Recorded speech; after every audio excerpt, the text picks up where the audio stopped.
Um, Welcome you again. We are going to uh, complete our talking about sexual harassment and sexual abusing. Last time we did stop at a point. It's how we are going to deal with the sexual harassment or sexual abusing from two aspects. If the problem has already happened, what we're going to do, and the prevention way or the prevention program.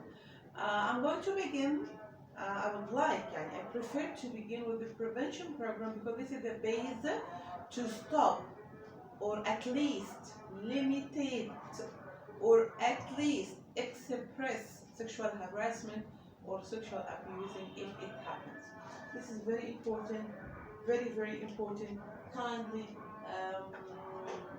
we need to change our way to deal with sexual harassment and abusing, to protect our children, to protect our society, to have more healthy society, because psychological problems do affect us a lot, more than we think, much more than we think.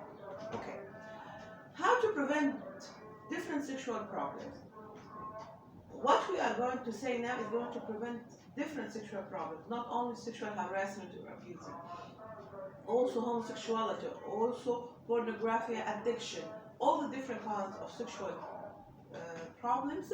What we are going to say now is going to, inshallah, help and prevent or at least limit those problems a lot.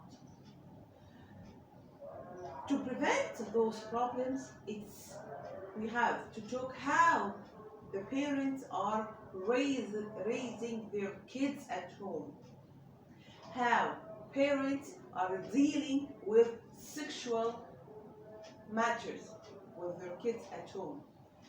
To prevent this from happening or limit this or teach the kid to defend themselves or express themselves if it happens, it is related, 100% related to parents, how parents are sexually raising or educating their kids at home.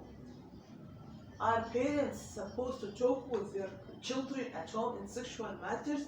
Yes, yes, yes, yes, please do it, because simply if we are, as parents, we didn't do it, others will do it. And nowadays, it's open. It's a lot. It's a lot.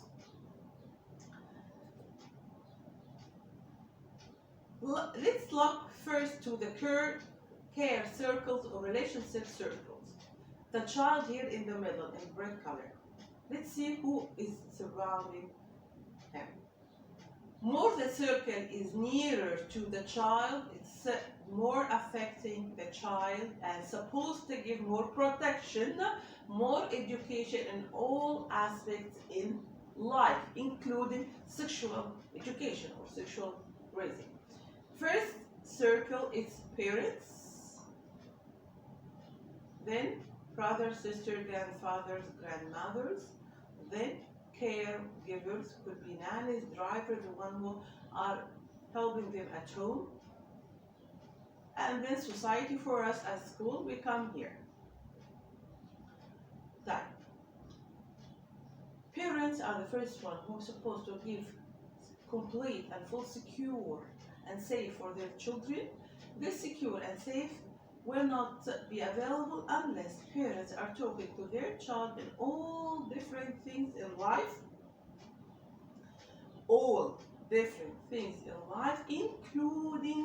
including sexual education. Simple as that. As I said, if we don't give them the right information, others will give them this. And caregivers, after this could be society, the neighbor, the club, I hear right only school because we are here. But here in this circle, it's a lot. Our neighbors, our friends,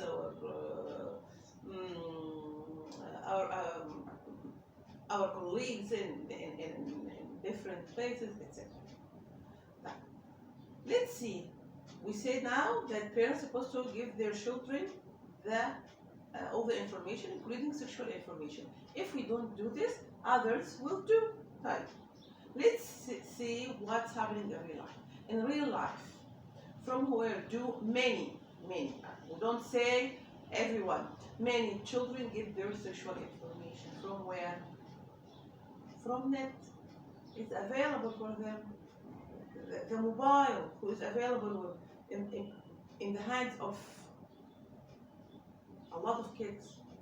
The iPad, the laptop, the computer is available always.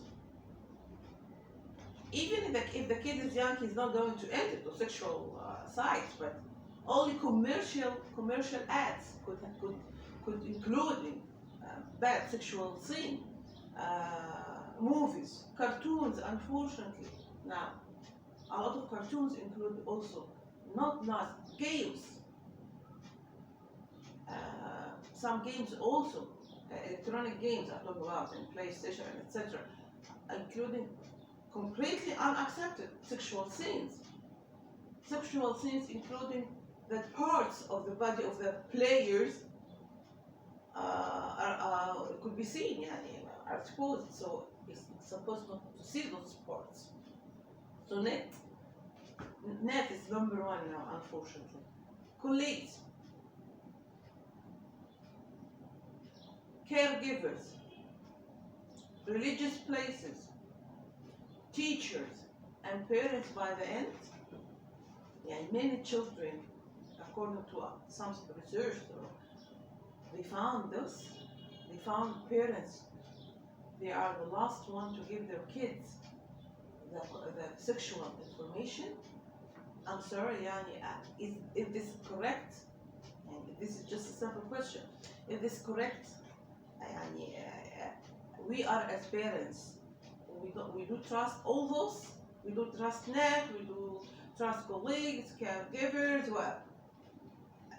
religious places, teachers. We do trust them to give our kids information, sexual information, more than us. We are not playing, or I don't want to say it in general, but such parents are not playing the rule. And of course, this picture, come on, well, telling us the result, simply. Unfortunately, we don't want this to happen, please, Jenny. It's important. I know that in our society, a lot doesn't like to talk about sexual things with their kids. They think that they are still young. They don't need to know this. No, they need to know this in a certain limit. I'm not talking about that we're going to talk about everything. No, in a certain limit, in a certain way, to a certain level, to according to the age, according to how, according to the intelligence level of the kid who is performing, according to the circumstances, etc. But we must talk with them.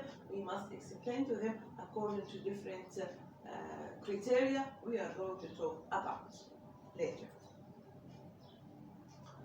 So now we agree that parents must be the permanent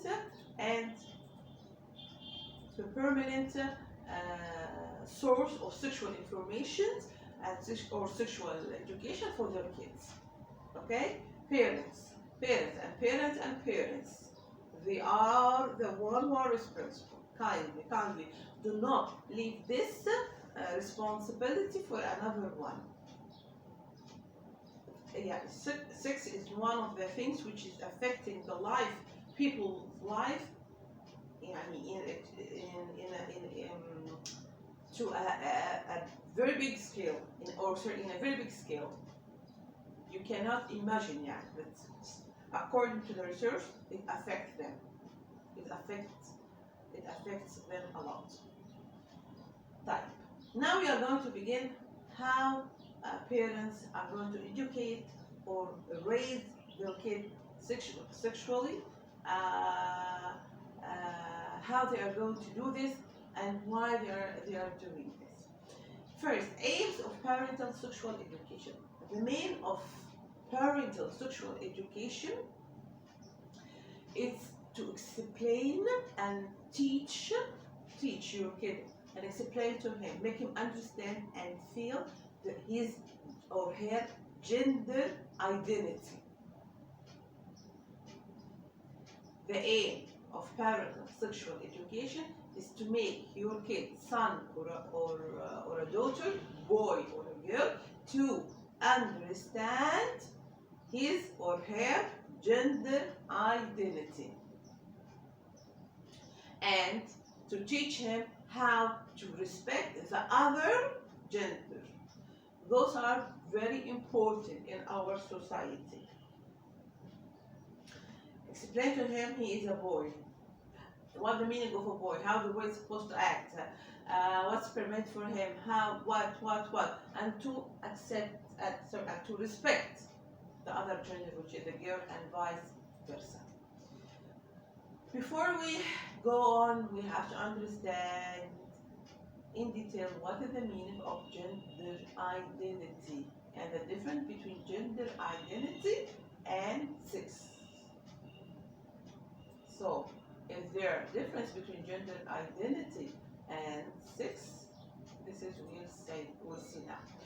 Gender identity: a person's perception of having a particular gender which may or may not correspond with their birth sex.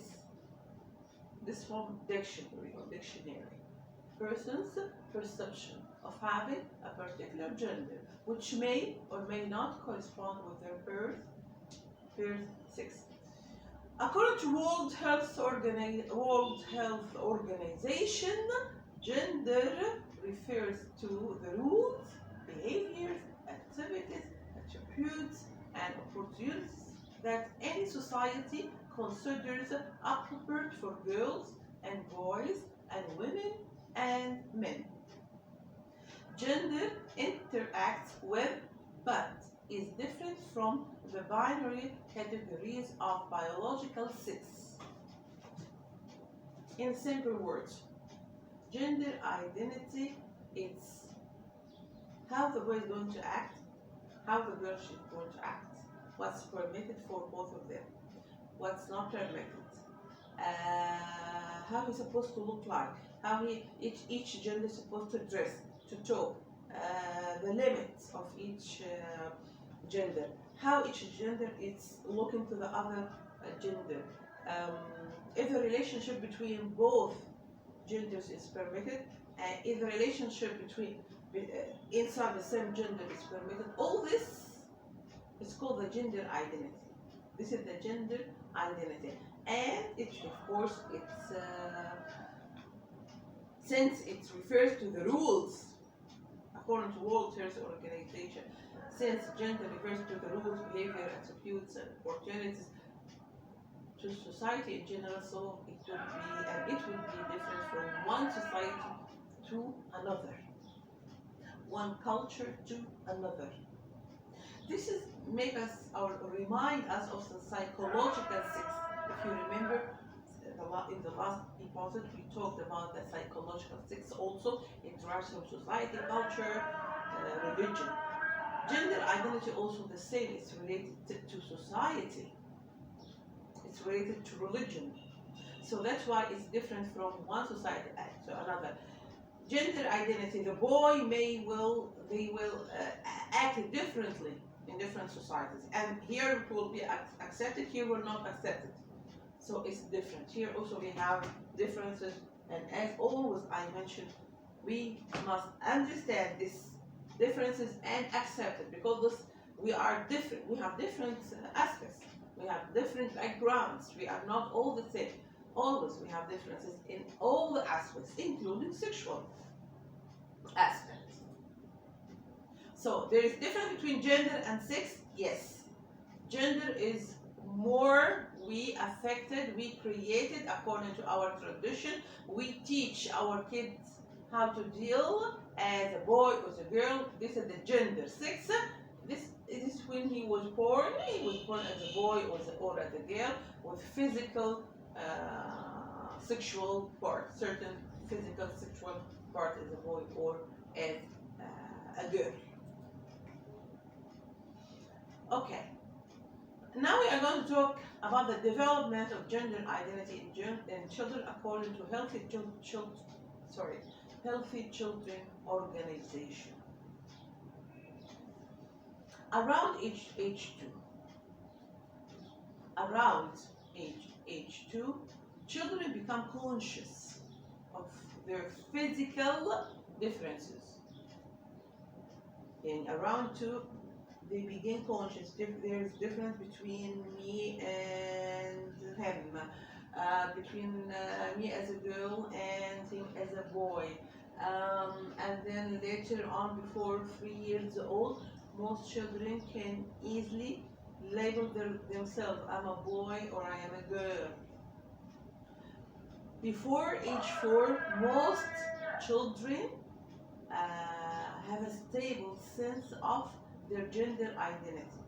So physical differences, they become conscious of physical differences at 6, because 6 is physical differences earlier.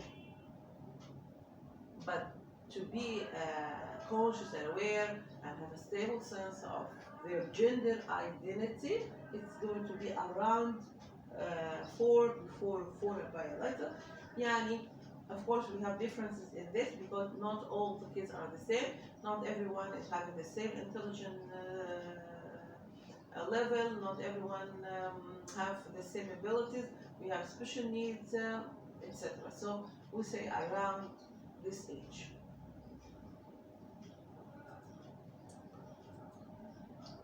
Okay. So gender identity is the main aim of the parental sexual education or parental sexual raising for their kids. It's how to teach them, make them understand their gender identity. But their sex, if they were born as a boy or as a girl, gender identity. It's how to act, what's accepted or not, according to Eastern traditions. Gender identity is not going to go against the sex, but in some societies it could be, and over there it's accepted. So this is one of the main differences. So here we are going to talk about the Eastern culture.